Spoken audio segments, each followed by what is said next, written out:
नमस्ते दोस्तों, आज की इस कहानी में आपका स्वागत है। मेरा नाम निशा है। मेरी उम्र 40 साल है। हमारा साड़ियों का व्यापार है और हमारा खुद का साड़ी का दुकान है। मेरे पति का बहुत पहले निधन हो चुका है। मेरी एक बेटी और एक बेटा है जो अमेरिका में रहते हैं, इसलिए मैं अकेली रहती हूँ। वैसे मैं पूरी तरह से अकेली नहीं हूँ। हमारा एक कुत्ता है जो बिल्कुल सफ़ेद है। उसका नाम शेरू है।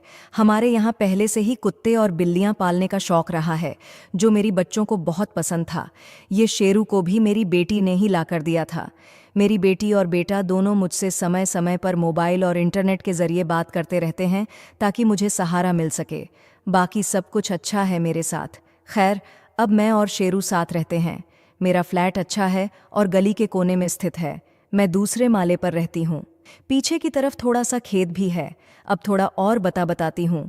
मेरी उम्र 40 साल है और मेरी ऊंचाई भी ठीक ठाक है। मैं अक्सर साड़ी पहनती हूँ, लेकिन कभी कभी मैं ड्रेस या सलवार कुर्ता भी पहन लेती हूँ। जब भी मैं बाहर जाती हूँ, लोग मुझे देखते हैं। मेरी कुछ सहेलियाँ भी कहती हैं कि निशा, इस उम्र में भी तुम कितनी आकर्षक लगती हो। खैर, अब कुछ नया बताती हूँ। मेरे कुत्ते शेर को मुझसे बहुत लगाव है। जहाँ भी मैं जाती हूँ, वह मेरे साथ होता है। यहाँ तक कि साड़ी की दुकान पर भी वह मेरे साथ ही रहता है। जैसे कह सकते हैं, जहाँ मैं होती हूँ वहीं शेरू भी होता है। एक बार मैं बालकनी में शाम 4 बजे चाय पी रही थी। शेरू भी मेरे साथ ही था। नीचे सामने एक खेत था। मैंने झाड़ियों में कुछ हलचल देखी। ध्यान से देखा तो एक कुत्ता और एक कुतिया खेल रहे थे। कुत्ता कुतिया के साथ इधर उधर घूम रहा था। कुछ समय तक ऐसे ही चलता रहा। फिर कुत्ता कुतिया के करीब आया। शेरू भी ध्यान से देख रहा था। वह कभी मेरी ओर देखता तो कभी उस कुत्ते और कुतिया की ओर। उसकी नज़रों में कुछ जिज्ञासा थी। फिर मैं घर के कामों में लग गई। थोड़ी देर में मेरी बेटी का फ़ोन आया। मेरी बेटी की वजह से मैंने इंटरनेट चलाना काफ़ी हद तक सीख लिया है। कभी कभी मैं कुत्तों की देखभाल कैसे करें, यह अब भी देखती हूँ। कुछ दिन ऐसे ही बीत गए। एक दिन मैं इंटरनेट पर देख रही कुत्तों की देखभाल कैसे करें। अचानक एक पेज खुला जिसमें एक कुत्ता औरत के साथ घूम रहा था। मैंने पहली बार ऐसा कुछ देखा था तो मुझे थोड़ा अजीब लगा। फिर मुझे इसकी आदत हो गई और आते जाते कुत्ता और औरत का यह दृश्य देखती रहती थी। कुछ दिन ऐसे ही निकल गए। आज रविवार था। मैं साड़ी की दुकान से जल्दी घर आ गई थी। कुछ लड़कियां दुकान संभाल लेती हैं, इसलिए मुझे चिंता नहीं थी। आज मैंने जल्दी छुट्टी ली। मैं ज़्यादातर साड़ी ही पहनती हूँ। मैं फिर से बालकनी में शाम 4 बजे ही चाय पी रही थी और शेरू भी मेरे साथ था। नीचे फिर से खेत था और मैंने झाड़ियों में कुछ हलचल देखी। ध्यान से देखा तो वही दृश्य फिर से था। एक कुत्ता और कुतिया खेल रहे थे। शेरू भी ध्यान से देख रहा था। वह कभी मेरी ओर देखता तो कभी उन कुत्तों की ओर। मैंने उससे कहा, शेरू, क्या देख रहे हो? अरे, वे खेल रहे हैं। शेरू ने अपने मासूम चेहरे के साथ मेरा हाथ पकड़ा और मैंने उसे सहला। मैंने सोचा, अब घर के काम कर लूं। फिर बर्तन धोने के लिए मैं बाथरूम में गई। शेरू भी मेरे पीछे पीछे आ गया और सामने बैठ गया। बर्तन धोते धोते मेरी साड़ी और मैं भीगी जा रही थी। तभी मेरे सामने फिर से वही कुत्ता और कुतिया दिखने लगे। वह दृश्य बार बार मेरे सामने आ रहे थे और बाईं और कुत्ते का चित्र भी मेरी आंखों के सामने तैरने लगा था। दिन के समय भी मुझे जैसे स्वप्न दिखने लगे थे। अब तो मेरे मन में भी ख्याल आया, क्यों ना मैं भी बाहर अकेले घूमने जाऊं, जैसे वह दोनों घूमते हैं। इसमें क्या हर्ज है, एक बार करके तो देखूं। लेकिन एक डर था, अगर शेरू बाहर निकला और कहीं फंस गया तो क्या होगा। फिर भी अब मुझे शांत बैठना मुश्किल हो रहा था। 5 साल का मौसम था। घर में काफ़ी अंधेरा हो गया था। बाहर का गेट और खिड़कियां बंद थीं और अब घर में अचानक किसी के आने का भी सवाल नहीं था। मैंने धुले हुए बर्तन बाथरूम से बाहर लाकर रखी। उसके बाद एक बार फिर मेरी नज़र शेरू पर गई और फिर बालकनी की ओर। पता नहीं क्यों मेरे पैर एक बार फिर बालकनी की तरफ बढ़ गए। मैं बालकनी में गई और पीछे पीछे शेरू भी आ गया, लेकिन फिर से मैं अंदर आ गई। मुझे थोड़ी बेचैनी हो रही थी। मैंने 1 कप चाय बनाई और बालकनी में जाकर बैठ गई, यह सोचते हुए कि आज फिर से वही कुत्ता कुतिया दिखेंगे या नहीं। लेकिन आज वह नहीं दिखे। शेरू भी वहीं मेरे साथ था। अब घड़ी में देखा तो 5 बज हो चुके थे। मैं वापस अंदर आई, बालकनी का दरवाज़ा बंद किया और चाय का कप रसोई में रख दिया। फिर अचानक मेरे कदम दोबारा बाथरूम की ओर बढ़ गए। शेरू भी मेरे पीछे पीछे आ रहा था। मैं बाथरूम में गई, थोड़ी देर पार्टी पर बैठी रही। बाथरूम के बाहर शेरू बैठा मुझे देख रहा था। मैं भी थोड़ी देर वहीं बैठी रही। फिर शेरू मेरे पास आया और हम दोनों थोड़ी देर खेलने लगे। मैं भी उसका साथ दे रही थी। हम दोनों पूरी तरह से मस्ती कर रहे थे। थोड़ी देर बाद मैं हॉल में कुर्सी पर टेक लगाकर बैठ गई, फिर अचानक उठकर चाय बनाने चली गई। अब रात के 8 बज चुके थे। मैंने चाय का कप लेकर सोफे पर बैठ गई और मेरे मन में विचार आने लगे। आज मैंने सच में एक कुत्ते के साथ खेला। क्या यह सही था या गलत? लेकिन इसमें गलत क्या है? जो खुशी मैंने आज महसूस की वह पहले कभी नहीं की थी।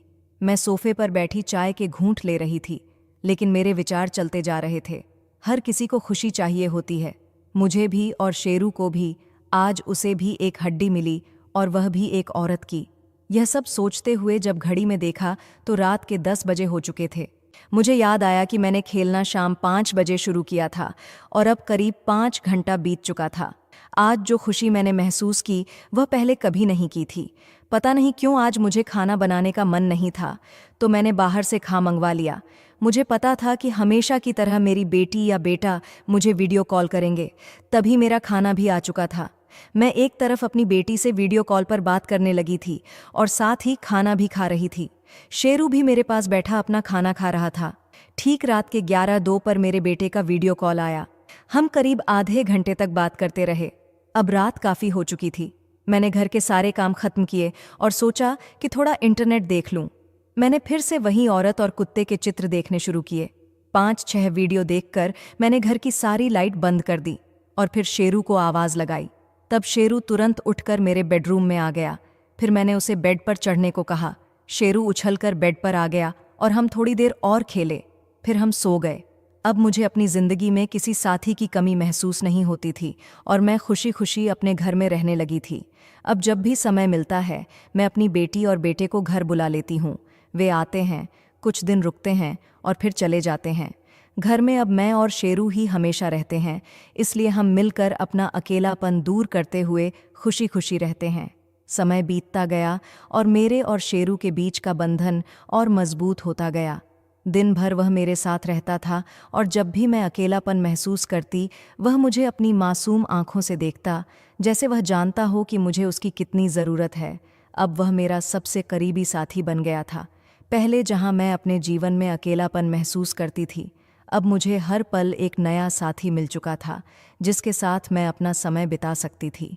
एक दिन मैं फिर से बालकनी में चाय पी रही थी। मौसम कुछ ठंडा था और हवा भी हल्की हल्की चल रही थी। शेरू भी मेरे पास बैठा था और वह फिर से नीचे खेत की तरफ देख रहा था। शायद उसकी नज़रें उसी कुत्ते और कुतिया को ढूंढ रही थीं।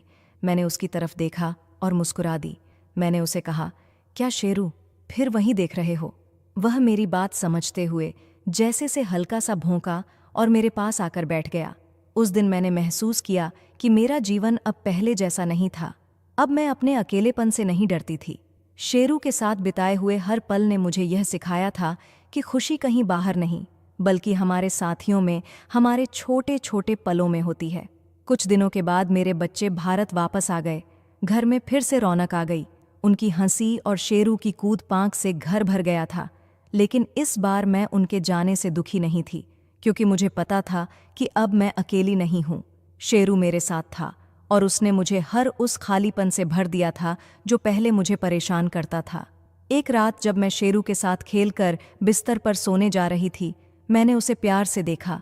वह भी मुझे ऐसे देख रहा था जैसे कह रहा हो, मैं हमेशा तुम्हारे साथ हूँ। उस रात मैंने महसूस किया कि जीवन में चाहे कितने भी उतार चढ़ाव आए, अगर हमारे पास एक सच्चा साथी हो तो सब कुछ आसान हो जाता है। अब हर दिन मैं और शेरू साथ में चलते हैं, चाहे वह खेत हो, बालकनी हो या फिर घर का कोई और कोना। वह मेरे हर पल का हिस्सा बन गया था और मैंने यह मान लिया था कि अब मुझे किसी और चीज़ की ज़रूरत नहीं थी। कहानी यहीं ख़त्म नहीं होती, क्योंकि मेरा और का साथ कभी ख़त्म होने वाला नहीं था। वह मेरा साथी था और मैं उसकी। इस तरह मेरा अकेला अब बीते समय की बात हो गई थी और अब मैं हर दिन नए अनुभव और नई खुशी के साथ जी रही थी। तो दोस्तों, ये थी हमारी आज की छोटी सी कहानी। आपको ये कहानी कैसी लगी? कमेंट करके ज़रूर बताएं। अगर आपको ये कहानी पसंद आई हो तो उसे लाइक करें और अपने दोस्तों के साथ शेयर करें। आगे भी ऐसी ही रोमांचक कहानियों के लिए हमारे चैनल को सब्सक्राइब करें और बेल आइकन दबाना ना भूलें, ताकि आप हमारी कोई भी कहानी मिस ना करें। धन्यवाद।